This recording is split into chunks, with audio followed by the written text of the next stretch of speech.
پیغمبر علیه الصلاۃ والسلام د مینا په دره کې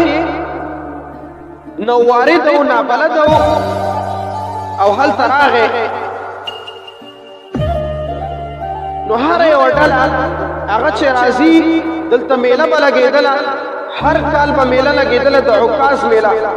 د لرې لرې ځای نه به عرب ورته راتلل او دوی به سامان اخیستلو او یا به څه خرڅول د خپل لاس جوړ شوي شیان به خرڅول یا به غلامان خرڅول خو دلته به درندې درندې سوداګانې کېدلې دغه د عکاظ میله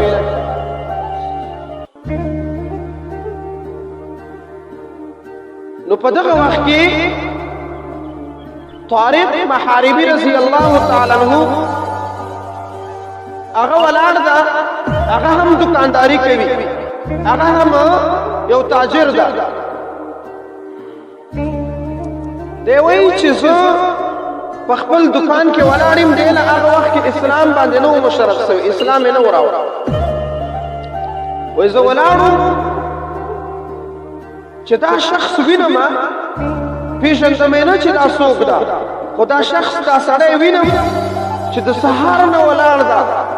او چې هره ډله راځي او دا دعوت ورته ورکوي چې قولوا لا اله الا الله تفلحون چې تاسو لا اله الا الله وایي تاسو به کامیاب یاست دا دعوت ورته ورکوي پیغمبر علیه الصلاۃ والسلام دا عکاظ دغه میله دا به د غنیمت ګڼله په دغه ورځ باندې به ډېر مخلوق په ګڼ تعداد کې خلک راتلل دغه میلې ته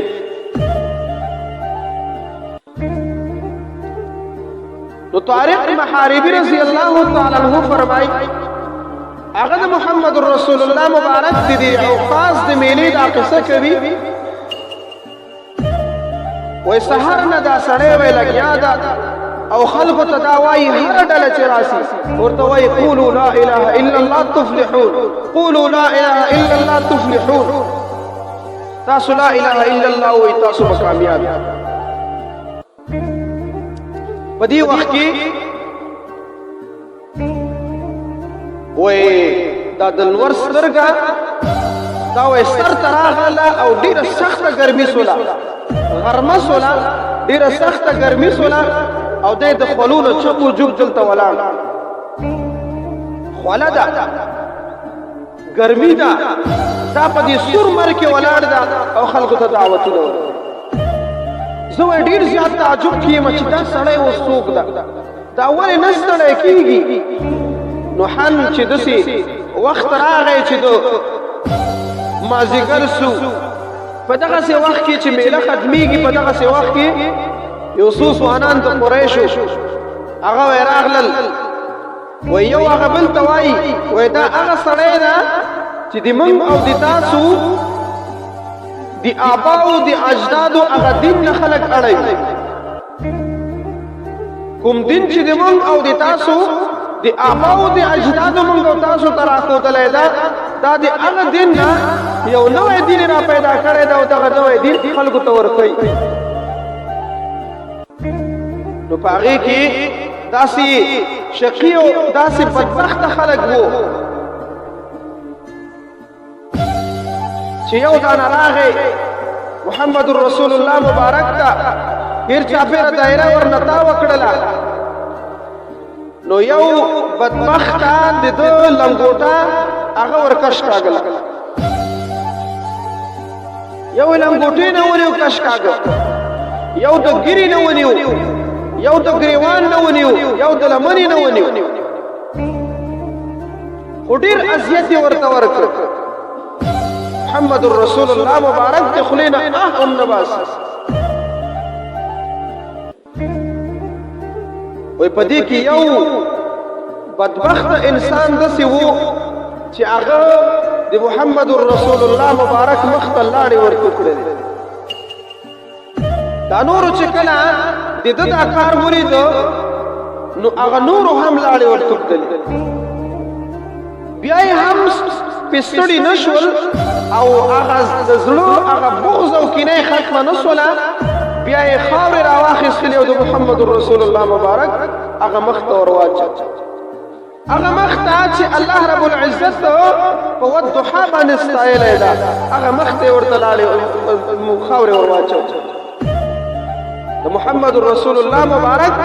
دغه سپین مخ دغه نورانی مخ دا د والضحى مخ دا وایي داسې وګرځېده لکه خټې چې دې ورته ورکړي خړ پړ وایي وایي دا خلک همداسې دمکي ورته ورکړله او ورته ویل که بیا دې د مونږ پلارانو دین پسې خبرې وکولې بیا به دې باندې ګورو دا چې لاړل وروسته وایي یوه ماشومه جلۍ وایي راغلله په لوښي کې اوبه راخیستې دي چې کله د محمد رسول الله مبارک او د دغې سړي دا حال ویني نو په ژړا سوله او په ژړا کې د خپل د دغې سړي دا مخ ورمینځي پاکوي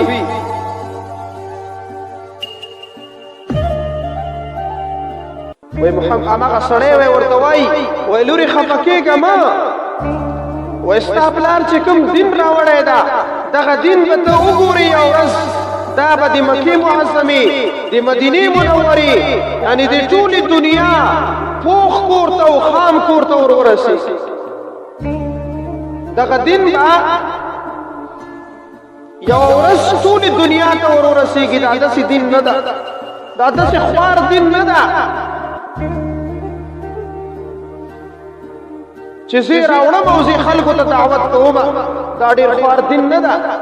بلکې دا داسې دین ده چې دا به یو ورځ ټولې دنیا ته رسېږي د هر مؤمن مسلمان په زړه کې به انقلاب پیدا کوي د هر ایمانداره سړي د هر مسلمان سړي د هغه په زړه کې به دا انقلاب پیدا کوي دا داسې دین ده وایي ما زړه طاقت ونه کړم حاربي رضی الله تعالی عنہ فرمایي ما پوښتنه وکړه چې دا شخص څوک ده وایي جواب راته راکړی سو چې دا هغه سړی ده چا چې د نبوت دعوه کړې ده د خاتم النبیین دعوه یې کړې ده او دا ماشومه چې ده دا د لور ده حضرت زینب رضی الله تعالی عنها